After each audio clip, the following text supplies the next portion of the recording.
आज के समारोह के अपने खास अतिथि विशेष श्री बसंत कुमार जी बेरलिया जी एलआर ग्रुप ऑफ कंपनीज के मैनेजिंग डायरेक्टर हैं। उन्होंने अपने कैरियर की शुरुआत अपने पिता श्री राम अवतार जी बरेली जी के साथ बहुत ही सक्षम मार्गदर्शन के तहत की थी। श्री राम अवतार जी बरेलिया जी चाय उद्योग के अनुभवी दिग्गज है। वे सिलीगुड़ी टी ऑक्शन कमेटी के भूतपूर्व चेयरमैन भी है। श्री बसंत कुमार जी बरेलिया जी ने नॉर्थ बंगाल में बॉटलिफ टी फैक्ट्री की शुरुआत करने की पहल की थी और उनके यह साहस में उनका साथ देने वाले कई लोगों ने उनसे प्रेरित होकर बॉटलिफ टी फैक्ट्री की शुरुआत की। सन 2000 में विधाननगर क्षेत्र में सबसे पहली बॉटलिफ टी फैक्ट्री की शुरुआत उन्होंने की। तब से आज तक उन्होंने कुल 8 फैक्ट्री शुरू की और वे बीएलएफ के बॉटलिफ टी फैक्ट्री के एस्टेट मिलाकर सालाना 2 करोड़ किलोग्राम चाय का उत्पादन करते हैं और उनकी यह कुछ आगे भी जारी रहेगी ऐसी उनकी आकांक्षा है। इसके लिए जो एनर्जी चाहिए वो भी उनके पास है, क्योंकि उनके बेटे श्री ध्रुव कुमार और सौरभ जी उनके साथ है। आज उनकी डुआर्स और तेराई की कुल मिलाकर 8 बीएलएफ यूनिट में कुल 1 करोड़ 30 लाख किलोग्राम और डुआर्स के खुद के पत्ते वाली 8 एस्टेट में 70 लाख किलोग्राम सीटीसी ऑर्थोडॉक्स और ग्रीन टी का उत्पादन होता है। कुल मिलाकर 2 करोड़ किलोग्राम उत्पन्न होता है।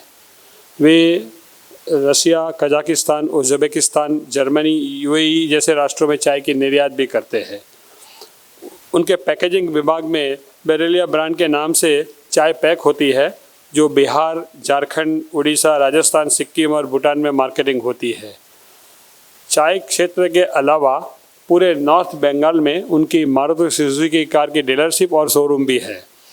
चाय और ऑटोमोबाइल के अलावा हाल ही में उन्होंने रेस्टोरेंट व्यवसाय की भी शुरुआत की है और गोकुल फ्रेश के नाम से मिष्ठान के पार्लर की भी चेन नॉर्थ बंगाल में शुरू की है। वे चाहते हैं, उनकी कोशिश भी है कि चाय उद्योग नई टेक्नोलॉजी अपनाए, सेफ, शुद्ध और क्वालिटी चाय उत्पन्न हो। वे चाहते हैं कि एलआर ग्रुप ऐसी क्वालिटी बनाए कि ग्रुप की पहचान नॉर्थ बंगाल के क्वालिटी प्रोड्यूसर में सबसे ऊपर हो। वे एलआर ग्रुप को नई ऊंचाई पर ले जाना चाहते हैं। साथ में नॉर्थ बंगाल में बसने वाले समाज का कल्याण हो और लोगों का जीवन स्तर ऊपर जाए, वे इस दिशा में प्रवृत्ति करते रहते हैं। रिटेलर्स और पैकेटर्स के लिए डुआर्स की उत्तम और मध्यम क्वालिटी का क्या रोल है और एक बॉटलिफ टी फैक्ट्री को एफएसएसआई के मुताबिक चाय उत्पन्न करने के लिए क्या क्या एहतियात बरतने चाहिए, इस विषय पर प्रकाश डालने के लिए मैं श्री बसंत कुमार जी को निमंत्रित करता हूँ। I am immensely honored and humbled with the honor this association and President Paras Bhai has bestowed on me on this prestigious event. I believe, मैं ये मानता हूँ अपना जो देश भारत है वो उन्नति कर रहा है and consumer preferences towards quality बहुत ज़्यादा बढ़ रहा है। तो जो भी अच्छी चाय बनाएगा वही सरवाइव करेगा। तो इंडिया इज़ ग्रोइंग। मैंने जब से चाय में हूँ मैं देखते आ रहा हूँ कि जो गुजरात, महाराष्ट्र, राजस्थान इस तरफ ही बढ़िया चाय की डिमांड हरदम बेची रही है और पेइंग भी ज़्यादा है। प्राइस भी जो देते हैं इस तरफ ज़्यादा, प्राइस भी ज़्यादा मिलता है और लेते भी ज़्यादा है। अब हमारी तरफ भी जैसे अब बिहार, बंगाल, वहाँ भी क्वालिटी का डिमांड बढ़ रहा है। चाय जो बेटर चाय है उसकी डिमांड बढ़ रही है और वहाँ भी बहुत बढ़िया पैकेटर्स आ रहे हैं जो अच्छी चाय बन भी रही है और डिमांड भी है और प्राइस भी मिल रहे हैं। अभी ऑल इंडिया जो सर्वे अच्छी कंज्यूमर कंपनी जो सर्वे कर रही है वो देखा जा रहा है कि उनकी जो सर्वे में आ रहा है कि consumer preferences for quality product is rapidly rising. माने उनका हर बात में, चाहे वो चाय हो, चाहे वो कोई भी प्रोडक्ट हो, हम लोग कहीं भी जाते हैं या होटल जाते हैं सबको चाहिए बढ़िया। तो ये हम एज प्रोड्यूसर ऑल्सो हम लोग को समझना है कि अच्छी चाय बनाएंगे तभी सर्वाइव करेंगे, अदरवाइज वोंट सर्वाइव। चाहे whether it is bottle factory or whether it is a tea state or whether it is a packet. It's like that.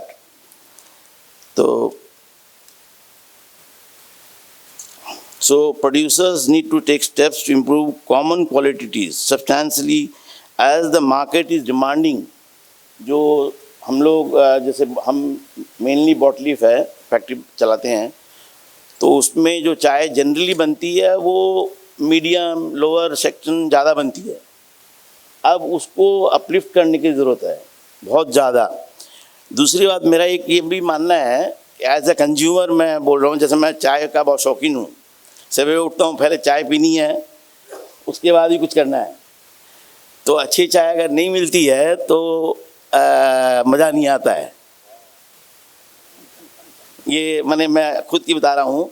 तो इसीलिए अब चाय अच्छी बनाना अब अनिवार्य हो गया है, नहीं तो सर्वाइवल नहीं है. वो फैक्ट्रियाँ वो बागान सब बंद हो जाएंगे जो चाय अच्छी नहीं बनाएंगे. थोड़ा मैं कड़ा ढंग से बोल रहा हूँ, लेकिन बात ऐसी है. जैसे अब हम लोग देख रहे हैं वाघ बकरी, गिरनार, जीवराज सब क्वालिटी ओरिएंटेड है. दे मोस्टली क्वालिटी ओरिएंटेड है. तो हम लोग को भी वैसे ही चाय अब बनाने की ज़रूरत है.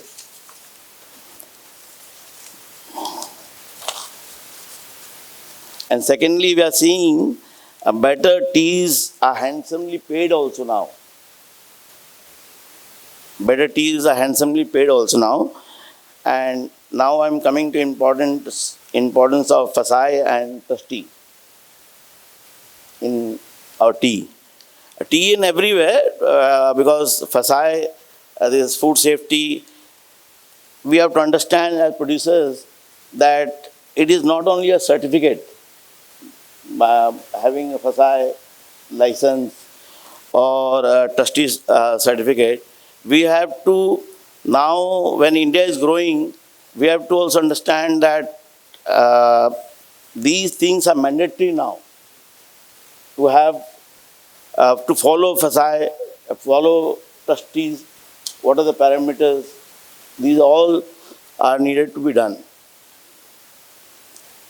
Secondly, we as producers feel the necessity that big packeters, उनको थोड़ा सामने आके जो भी कंपनी, चाहे वो बागान हो चाहे वो बॉटली फैक्ट्री हो, अगर वो चाय अच्छी बना रहा है और फसाए और ट्रस्टी को मान रहा है, तो उसको कैसे हम लोग इंसेंटिव दें. एज पैकेटर्स, एज बायर्स, उनको भी ये चीज़ थोड़ी सी ध्यान लगाने दरकार है कि जो ये सब मान रहे हैं, इन पैरामीटर्स को मानने की चेष्टा भी कर रहे हैं, चाहे फसाए हो चाहे अपना ट्रस्टी नॉर्म्स है, तो उनको कैसे थोड़ा सा हम लोग प्रमोट करें, थोड़ा सा प्राइस में बेटर दें, उनकी चाय रेगुलरली लें, तो जैसे उनको प्रोत्साहन मिले. ये मेरी थोड़ी सोच है. अब secondly, as our group, we are in a small way trying to sell some safeties in the sense कि right from the plucking, what chemicals are sprayed, that from that stage in the bottle, I'm not talking about tea state, I'm talking about bottle factory.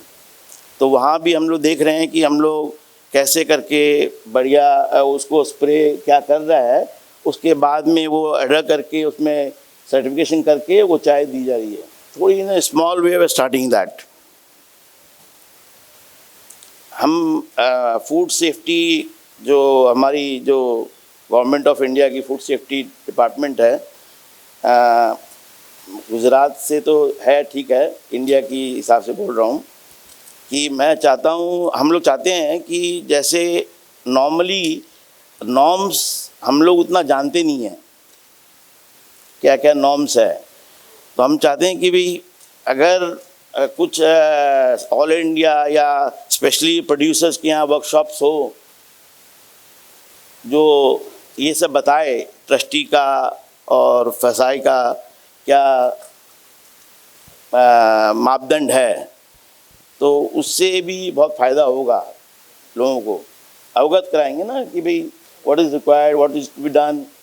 It is not only a stick कि भाई खाली sample उठाया और वो नहीं है. Education हाँ ज़रूरी है. हाँ, तो उनको भी मालूम भी रहे कि ये स्टैंडर्ड अपने को मेंटेन करना है.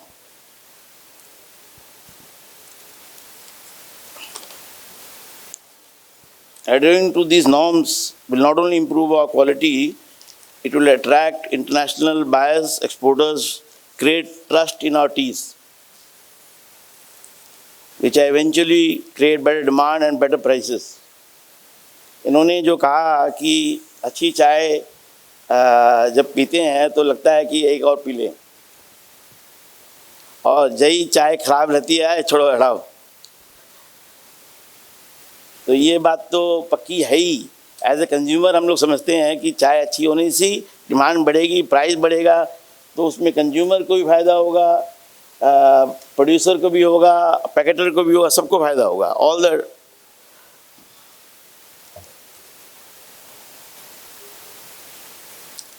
दूसरी बात एक मेरा ये बहुत मानना है कि जो भी बायर है, देखिए मैं ये नहीं मानता कि मैं करेक्ट हूँ, मैं ये नहीं बोल रहा हूँ that I am right.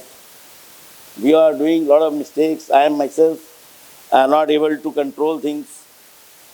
But still, if the buyer माने मैं अगर थोड़ा सा हल्की चायों में और कमज़ोर चाय में अगर थोड़ा डिस्करेज करे बाइंग में भी, बिग पैकेटर्स अगर चाय वो नहीं खरीदे थोड़ा सा, तो उससे भी डिस्करेज करना बहुत ज़रूरी है, क्योंकि बिक जाती है तो उससे बनाओ. तो मेरा ये मानना है कि अगर चाय में भी अपने अगर थोड़ा बेटर उनको डिस्करेज करे, नहीं ले हल्की चाय और थोड़ा प्रीमियम दे बेटर चाय को, जो मार्केट दे भी रहा है अभी, ऐसा नहीं है कि नहीं दे रहा है, दे भी रहा है, तो उससे बहुत इंडस्ट्री को फ़ायदा होगा. मेरा तो बस मेरी जो मन में थी वही सब मैं बोला हूँ. Lastly I thank everyone for inviting me. Thank you. जय हिंद.